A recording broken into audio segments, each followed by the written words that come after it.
E aí a gente usava ele para apresentar Unicinos e tal, fizemos pesquisas com isso. Depois a gente criou a Mariá, e a Mariá então apresentava o campus, ela ajudava os alunos a usar o AVA, né? A gente começou a ver que algumas possibilidades do AVA, os alunos tinham dificuldade.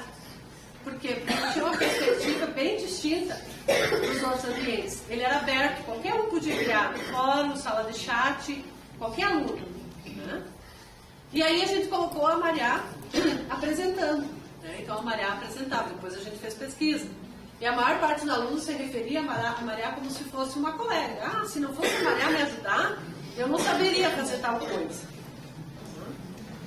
2005, 2006, a gente começou a pensar. O que acontece do ponto de vista da interação se eu juntar um ambiente virtual de aprendizagem, cuja comunicação basicamente é texto, com um agente comunicativo e um mundo virtual em 3D, onde a comunicação, além de ser texto, é oral, gestual e gráfica. Por quê? Porque se a gente diz que a aprendizagem ela é potencializada na interação, ela acontece a partir da interação, então quanto mais formas de comunicação que propiciam diferentes maneiras de interagir, se entende que pode contribuir mais, né?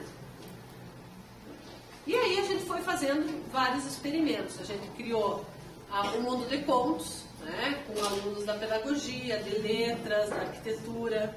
A gente, uma orientanda minha de mestrado, construiu a Caverna de Platão, né, e a gente foi fazendo pesquisa, clube de idiomas. 2004 surgiu o Second Life aqui no Brasil, mais forte. E a gente comprou uma ilha, né, e construímos a Ilha Unicinos. E mais tarde a Ilha Ricesso, que é essa bem à direita que vocês estão vendo ali. Embaixo é o processo formativo que a gente fez, que reuniu 45 professores do Brasil todo, de 80 horas que aconteceu só no Second Life. Em 2006 a gente começou a integrar as mídias, várias mídias digitais, né, com a tecnologia de metaverso. E criamos aquilo que a gente chama de tecnologia conceito, que é espaço de convivência digital virtual, que tem fundamentação teórica na epistemologia genética de Piaget e na biologia do conhecer e na biologia do amor do Maturana. Então, o que o ECODE postula? Né? Ele diz que para a gente dizer que a gente constituiu um espaço de convivência digital virtual, tem que satisfazer três situações. A primeira é se existe a integração de diferentes tecnologias digitais, que é aquilo que a gente chama de hibridismo tecnológico digital. Então, ali no caso, ABAs, mundos digitais virtuais em 3D, agente comunicativo, e tem reticências porque pode ser N tecnologias. Tá? Desde que elas favoreçam as diferentes formas de comunicação, não só pessoal.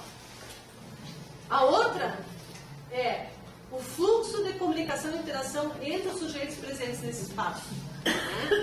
Como é que isso acontece? E o terceiro é o fluxo de interação entre o sujeito e o meio, ou seja, o próprio espaço modelado. Essas são as três condições que me permitem, então, dizer se constitui como espaço de convivência, trazendo o conceito de convivência de Maturana. E nessa perspectiva, o que ele pressupõe? Pressupõe que exista um tipo de interação que possibilita os sujeitos que estão ali, considerando a sua ontogenia. Sabe o que é ontogenia? Algum palpite? É a história de interações que você tem no seu processo. Né? Então, de que forma isso permite que você, então, configure ele de forma colaborativa e cooperativa, ou seja, por meio do viver e conviver. E, atualmente, a gente criou um servidor, né, com recurso de pesquisa financiado pela FAPERX, onde a gente está trabalhando com 2 software livres de metaverso, o Open Simulator e o Open Wonderland. Por que isso? Porque esses outros metaverso, eles não permitem que menor de idade utilize. Tem que ter 18 anos para criar um avatar.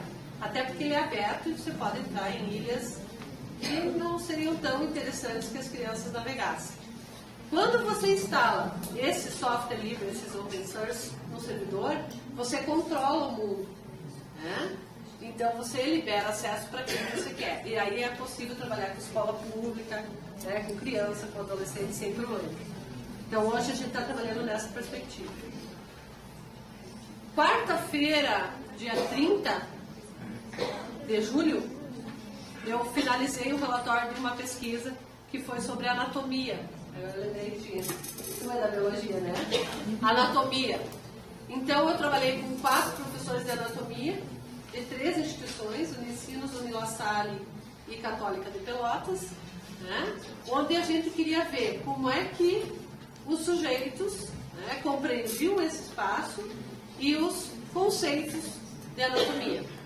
Então a gente fez um trabalho com os professores, foram escolhidos alguns sistemas que foram modelados, cada um numa perspectiva didático-pedagógica distinta. Então, inicialmente, o que surgiu ali? O que vocês estão vendo ali? O que é isso? Uma sala, um laboratório. Se vocês entrarem no Second Life, vocês vão ver um laboratório de anatomia. Por que você optou por modelar um laboratório de anatomia? O que vocês acham? Qual é a hipótese? Para trabalhar no laboratório. Porque quando se fala em anatomia, disciplina de anatomia, a representação mental que os professores têm é um laboratório. Então o que conhece? Transposição. Foi transposto aquilo que existe no mundo presencial físico para o mundo digital virtual. Só que ali é um mundo com outras características. E eu posso explorar outras possibilidades. Então a gente começou a questionar os professores. Tudo bem, mas o que mais representa a disciplina da anatomia humana? Aí surgiu o corpo humano. O corpo humano transparente, que conforme os sistemas fossem modelados, eles iam compondo esse corpo humano. Então, isso tudo é um trabalho que tem que ser feito com os professores. Por quê?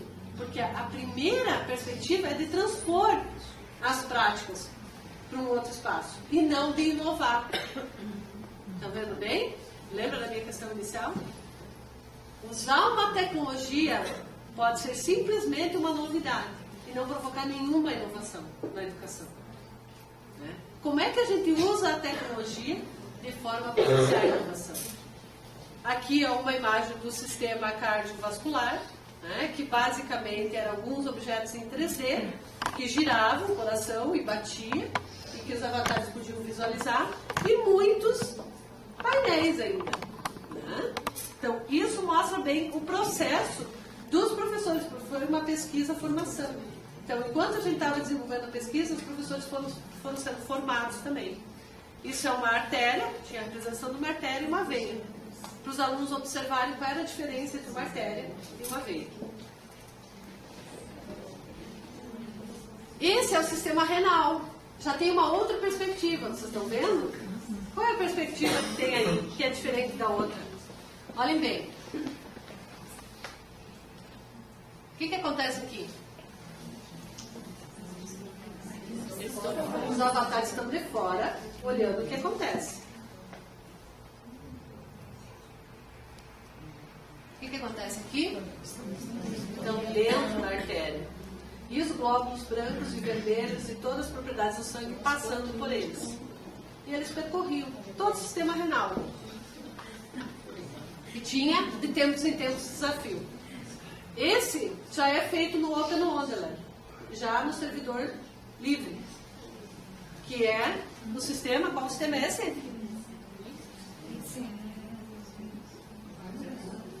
Hã? O que é aquilo? Pulmão, sistema respiratório. E aqui, o sistema nervoso. O cérebro. Vou voltar aqui. Bom, quando a gente modelou o sistema renal, a gente colocou alguns desafios, algumas dicas. Isso significa que a gente trabalhou com alguns elementos presentes na mecânica dos games, que isso tem sido chamado de gamificação. E a gente viu que o retorno foi muito positivo do ponto de vista dos alunos. Né? Então esse é um conceito que agora a gente está dando um pouco mais de atenção. Aqui a gente adquiriu, sabe as câmeras do Kinect? Já viram? PlayStation 3 tem aquela câmera que capta o sinal e joga para dentro do game, do computador. Então, com o recurso Apapex, a gente conseguiu comprar os Kinect. Então, a gente está fazendo essa interação do sujeito no mundo presencial físico com o avatar ou o ambiente modelado no mundo digital virtual. Então, aqui foi só um primeiro experimento que a gente fez. Tá ali um modelo, o sujeito apontando então para o coração, certo? E quando ele aponta para o coração, o Kinect capta e já traz informações sobre o coração, já traz o coração em 3D pulsando. Estão vendo aquela imagem ali? É o mapeamento dos movimentos.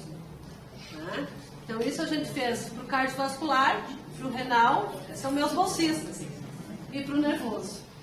Então isso está no início ainda.